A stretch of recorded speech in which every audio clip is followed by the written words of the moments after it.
Hello dear students, this is Abhishek Gupta from civil department. और आज हम बात करने वाले हैं unit 3 that is building construction का चैप्टर 3 रूफ। ठीक है, तो रूफ में हमको क्या क्या पढ़ना है, हम क्या क्या पढ़े थे, रूफ के बारे में पढ़े थे, इसके कुछ रिक्वायरमेंट्स देखे थे। रिक्वायरमेंट्स देखने के बाद हम और क्या देखे थे, आपके उसके टाइप्स देखे थे। 3 टाइप पढ़े थे। कौन कौन से टाइप पढ़े थे, आपका फ्लैट रूफ पढ़े थे, स्लोप रूफ पढ़े थे और कर्व रूफ पढ़े थे। ठीक है, 3 टाइप के रूफ पढ़ लिए थे। और हमने क्या क्या देखा, डिस्कस किया था कि जैसे कि रिज क्या होता है, वैली क्या होता है, हीप क्या होता है, राफ्टर्स क्या होते हैं। ठीक है, और आपके और भी थे उसमें, जैसे कि वैलीज, ईव्स एक्सेट्रा। ठीक है, सबके हमने थोड़े थोड़े डेफिनेशन देख लिए थे, जो मैंने आपको नोट्स में प्रोवाइड किए हुए हैं। सिर्फ मैं यहाँ पे आपको एक्सप्लेन कर रहा हूँ सब चीज़ों को। ठीक है, जो कि आपको नोट्स मैंने प्रोवाइड किया हुआ है, तो आप उसको देखेंगे तो आपको समझ में आएगा। तो फिलहाल मैं यहाँ पे डिस्कस कर देता हूँ ये चीज़ को। ठीक है, जैसे कि मैंने वैली डिस्कस किया था, और आज मैं डिस्कस करने जा रहा हूँ कुछ important points related to principal rafter. ठीक है, तो देखो प्रिंसिपल राफ्टर का क्या काम होता है, आपके पर्लिन को सपोर्ट करना होता है। ठीक है, और पर्लिन को आपका कॉमन राफ्टर भी सपोर्ट करता है। ठीक है, तो अभी फिलहाल मैं राफ्टर के आपको क्लासिफिकेशन बता देता हूँ। बेसिकली आपका जो राफ्टर होता है 5 टाइप का होता है: principal rafter, common rafter, hip rafter, jack rafter and valley rafter. ठीक है, तो जो आपका राफ्टर होता है, तो सबसे पहले राफ्टर समझ लेते हैं होता क्या है। आपका जो स्लोप रूफ में रिज से इव्स तक लगाए गए इंक्लाइंड मेंबर क्या कहलाते हैं, आपके आपके राफ्टर कहलाते हैं। आई रिपीट, स्लोप रूफ से रिज से स्लोप रूफ में रूफ रिज से आपके इव्स तक लगाए गए इंक्लाइंड मेंबर क्या कहलाते हैं, आपके राफ्टर कहलाते हैं। इसके 5 टाइप होते हैं: principal rafter, common rafter, hip rafter, valley rafter, jack rafter. ठीक, स्टार्ट करते हैं प्रिंसिपल राफ्टर से। तो क्या होता है, देखो स्लोप रूफ में रिज से इव्स तक वाइड स्पेस पर लगाए गए इंक्लाइंड मेंबर क्या कहलाते हैं, आपके प्रिंसिपल राफ्टर। इसका जो मेनली पर्पस होता है, आपके पर्लिन को सपोर्ट करता है। ठीक है, किसको सपोर्ट करता है, आपके पर्लिन को सपोर्ट करता है। ठीक है, अब देखो इसके बाद आपका सेकंड आपका कॉमन राफ्टर। ठीक है, अब स्लोप रूफ में पर्लिन के ऊपर रिज से इव्स तक क्लोज्ड स्पेस पर लगाए गए इंक्लाइंड मेंबर आपके क्या कहलाएंगे, आपके कॉमन राफ्टर। ठीक है, क्या बोल रहा हूँ मैं, स्लोप रूफ में पर्लिन के ऊपर रिज से इव्स तक क्लोज्ड स्पेस पे लगाए गए इंक्लाइंड मेंबर क्या कहलाएंगे, आपके कॉमन राफ्टर। ठीक है, अब इसका मुख्य कार्य क्या है, आपका आपके बैटन या फिर रूफिंग मटेरियल को सपोर्ट करना होता है। तो आप लोग ध्यान देंगे, नोट डाउन कर लेंगे जो जो मैं बात बताते जा रहा हूँ। ठीक है, आप लोग सीधा नोट डाउन करते जाओ। इनका मुख्य कार्य क्या होता है, पैटर्न या फिर रूफिंग मटेरियल को सपोर्ट करना होता है। वैसे मैंने आपको नोट्स दिया हुआ है, उसमें सारा चीज़ आपको मेंशन हुआ मिल जाएगा। ठीक है, एक चीज़ आप लोग ध्यान रखेंगे, एक नोट पॉइंट बहुत इंपॉर्टेंट है, जो कॉमन राफ्टर की स्पेसिंग आपके पर्लिन के स्पेसिंग पर डिपेंड करती है।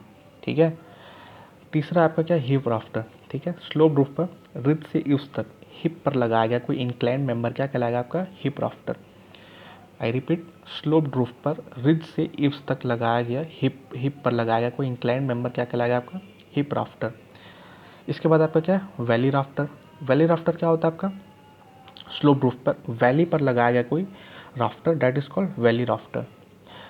इसके बाद देखते हैं jack rafter. A rafter which is shorter than to ordinary rafter, that is called jack rafter. I repeat, a rafter which is shorter than to ordinary rafter, that is called jack rafter. So what is purlin? Perlin क्या होता है, sloped roof में common rafter को support करने के लिए principal rafter के ऊपर लगाया गया हॉरिजॉन्टल मेंबर क्या कहलाता है, आपका पर्लिन कहलाता है। आई रिपीट, स्लोप्ड रूफ में कॉमन राफ्टर को सपोर्ट देने के लिए प्रिंसिपल राफ्टर के ऊपर लगाया गया हॉरिजॉन्टल मेंबर क्या कहलाता है, आपका पर्लिन कहलाता है, जैसे कि आपको पिक्चर में दिख रहा है। ठीक है, तो देखो हर चीज़ मार्क किया हुआ है, और कुछ चीज़ें जो मैंने नहीं मार्क की, इसमें जो आपको नहीं मिलेगा वो आपको सीधा नोट्स में मिल जाएगा, तो आपको परेशान होने की ज़रूरत नहीं। मैंने सिर्फ आप उन पीडीएफ को मैंने यहाँ पे आपको सिर्फ इजी वे में एक्सप्लेन करने की कोशिश कर रहा हूँ। ठीक है, अब इसमें देखो एक छोटा सा टर्म दिख रहा है, डेट इज क्लिट। अब क्लिट क्या होता है, आपके जो पर्लिंग्स होते हैं या फिर वहाँ पे जो एंगल सेक्शन आप यूज़ कर रहे हैं या फिर जेड सेक्शन, सी सेक्शन, इनको टिल्टिंग होने से रोकने के लिए हमको क्या करना पड़ता है, एंगल का टुकड़ा लगाना पड़ता है, डेट इज कॉल्ड क्लिट। ठीक है, अब बात करते हैं हिप डेंट की। ठीक, अब यदि स्लोप रूफ में इसके एंड पे बने हुए कोई ट्रायंगुलर पोर्शन को यदि रूफिंग मटेरियल से कवर्ड कर दिया जाए तो बना हुआ भाग that is called hip dent. ठीक है, आई रिपीट, यदि स्लोप्ड रूफ में इसके यदि स्लोप्ड रूफ के इसके एंड पर बने हुए ट्रायंगुलर पोर्शन को यदि रूफिंग मटेरियल से कवर्ड कर दिया जाए तो बना हुआ भाग क्या कहलाएगा, आपका हिप्ड एंड कहलाएगा। ठीक है, हिप्ड एंड कहलाएगा। इसके बाद बात कर लेते हैं वर्ज की। वर्ज क्या होता है, देखो स्लोप रूफ में आपके गेबल एंड पर रूफिंग मटेरियल के रिज से ईव्स तक बनी हुई एज या फिर किनारा क्या कहलाता है आपका? वर्ज। ठीक है, आप आपको मैं एक डायग्राम दिया हुआ था जिसमें आपका एक रूफ में बहुत सारे आपका नोटेशन दिए हुए थे, जैसे कि रिज क्या होता है, वर्ज क्या होता है, उसमें आपको वर्ज देखने को मिल जाएगा। ठीक है, क्या कह रहा हूँ मैं? स्लोप्ड रूफ में केबल लैंड पर रूफिंग मटेरियल की रिज से ईव्स तक बनी हुई कोई एज या फिर कोई किनारा क्या कहलाता है आपका? वर्ज कहलाता है। ठीक है, और यहाँ पर इसे सपोर्ट करने के लिए लगाया गया मेंबर क्या कहलाता है? वर्ज बोर्ड कहलाता है। आई रिपीट, इस जगह पर इसे सपोर्ट करने के लिए लगाया गया मेंबर क्या कहलाता है आपका? वर्ज बोर्ड कहलाता है। ठीक है, वर्ज बोर्ड कहलाता है। अब देख लेते हैं इसके बारे में, कुछ रूफिंग कवरिंग मटेरियल्स के बारे में पढ़ लेते हैं। ठीक है, कि कौन कौन से रूफिंग कवरिंग मटेरियल्स होते हैं। ठीक है, तो देखो रूफिंग कवरिंग मटेरियल के हम लोग कौन कौन से, जैसे बहुत सारे हमारे पास आजकल रेडियली मार्केट में हमको सीट्स देखने को मिलते हैं। आजकल सबसे ज़्यादा कौन सा यूज़ हो रहा है आपका? गैल्वेनाइज्ड आयरन, जो जनरली आपको अगर टॉप से आप देखोगे तो ब्लू कलर का आपको देखने को मिलता है। ठीक है, ब्लू कलर का आपको देखने को मिलता था। और उसके पहले हमने वेव फॉर्म में एक सीट आता था। और क्या आता था हमारे पास? एक आपके एस्बेस्टॉस की भी सीट्स आते थे। और कौन कौन से सीट्स आते थे? जनरली हम इनको कॉमन है, ये सब हम देखे हुए हैं, तो आज फिलहाल आपको ज़्यादा बताने की ज़रूरत ही नहीं इन सब चीज़ों के बारे में, क्योंकि आपको सब कुछ पता हुआ है, कवरिंग मटेरियल्स। ठीक है, सीट्स वीट्स। तो देखो, और हम क्या यूज़ कर सकते हैं? टाइल्स यूज़ कर सकते हैं। अगर आपको इसका रिसेंटली आपको टाइल्स का अगर आपको एग्जांपल लेना है या फिर आपको रिकॉल करना है इस टाइप का, तो आप हमारे कॉलेज पुलगांव रोड से अगर आप जब जाते होंगे, ठीक है, तो आपको एक रेस्टोरेंट दिखता होगा, अतिथि रेस्टोरेंट। जनरली आप वहाँ पे देखिएगा, रेड कलर से उसमें रूफिंग किया हुआ है, तो वो एक्चुअली वो टाइल्स है। ठीक है, रेड कलर का जो आपको दिख रहा है, एज अ यूज़ किया हम लोग उसको रूफिंग कवरिंग मटेरियल्स के लिए।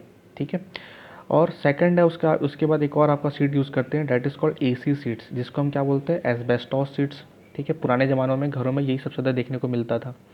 ठीक है, ये जनरली आपके सीमेंट टूमेंट से बने होते हैं, कंक्रीट के। ठीक है, इसके बाद आता है क्या? आपका गैल्वेनाइज्ड सीट।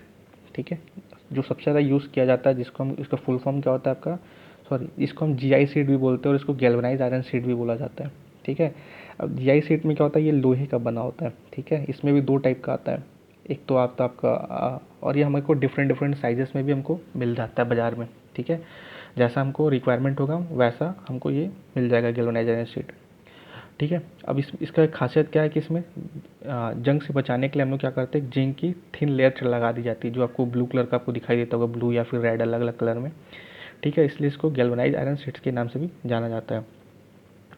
अब जीआई और एसी सीट्स को अपन सपोर्ट एंड पर ओवरलैपिंग 15 सेंटीमीटर से कम नहीं होनी चाहिए। जब कभी भी आप जीआई सीट्स को, एक जीआई सीट्स या फिर आपका एसी सीट्स, ठीक है, इन दोनों को जब एक के ऊपर एक जब हम लोग रूफ कवरिंग करेंगे, तो ध्यान रखेंगे कि 15 सेंटीमीटर जो जब ओवरलैप करेंगे दोनों सीट्स को, तो वो 15 सेंटीमीटर से कम नहीं होना चाहिए। ठीक है, ठीक है, क्या नहीं होना चाहिए? ओवरलैपिंग। ठीक है, और ये था कुछ आपका। और आपका जैसे कि मैंने बता दिया कि आपका जो एसी सीट्स होता है किसके बना होता है? आपका सीमेंट के साथ लगभग अपन 15% एस्बेस्टॉस मिक्स करके इसको बनाते हैं। ठीक है, एक चीज़ और आपको ध्यान रखना है, आपके स्लोप रूफ में पर्लिन का जो इंटरवल है, 1 से लगभग 1.5 मीटर के मध्य अपन रख सकते हैं। ठीक है, नॉर्मली 1.25 मीटर रखा जाता है। ठीक है, तो ये था कुछ आपका रूफ कवरिंग मटेरियल्स एंड कुछ रूफ के जो इंपॉर्टेंट पॉइंट्स थे, जैसे कि प्रिंसिपल राफ्टर क्या होता है, ठीक है, कॉमन राफ्टर क्या होता है, और आपका वर्ज क्या होता है, हिप्ड क्या होता है, क्लिट्स क्या होता है, पर्लिन्स क्या होता है, जैक राफ्टर क्या होता है, वैली राफ्टर क्या होता है, हिप राफ्टर क्या होता है। ये सब की चीज़ें थी जो मैंने डिस्कस कर दी, जो बहुत ज़्यादा इंपॉर्टेंट है। ठीक है, और सारा पीडीएफ आपको दिया हुआ है, उसमें हर चीज़ में नोटेशन के साथ, डायग्राम के साथ, विद डेफिनेशन, हर चीज़ उसमें गिवन है। ठीक है, इनकेस अगर आपको कोई भी डाउट होता है तो आप रूफ में आप मेरे को पूछ सकते हो। So thank you.